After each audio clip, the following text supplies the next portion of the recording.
Hello guys, welcome back. I just have something real quick here to show you. If you are installing your Roxor OEM light bar after the fact, well, there's one thing I don't think that is mentioned it in the installation manual. So here in the fuse box, you have this diagram right here that tells you exactly what the fuses are.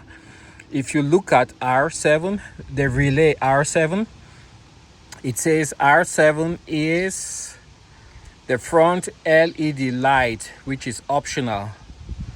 And without this relay, which is right here, your light bar is not going to work. So I hooked up the light bar and it wouldn't turn on, and I had a hard time trying to figure out exactly what was going on. And I realized that you could see the metal prongs in there. So I took out one of the relays from here. I believe I took out the one for the starter, the R2, and when I placed it here, the light bar suddenly came on. So that is one part that you need to get your light bar to work if you're using the connections inside with the OEM wiring harness. The part number is right here, and I got it from my local O'Reilly. So that's the part number for the relay that you need, and it fits right there. It's a perfect fit. Okay, let's jump inside so I can show you guys exactly what I'm talking about. I do apologize for the mess.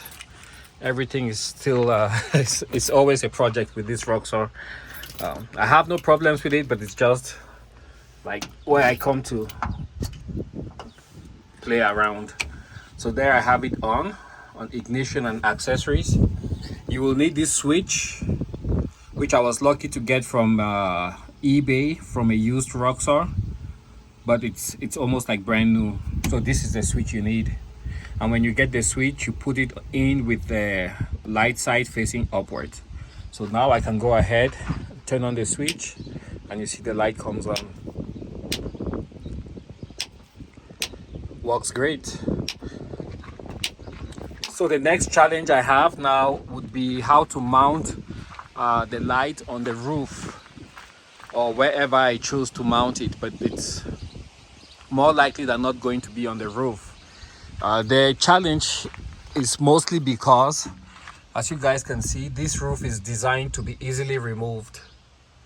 So I'm sure I will figure out a way to mount the light in a manner where you can easily disconnect and remove the roof if you need to. But I haven't had any reason to take off any of the panels on my Roxor, because I mean the cap just works. It's one of those things, you mount it, and even though it's supposed to be modular, it just works, and there's really no reason why I need to take off the cap or any part thereof. So that's what I was just going to share with you guys today about the relay that you need to get your light to work.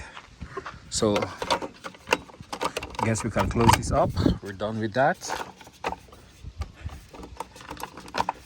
and I guess I'll catch you guys on the next video.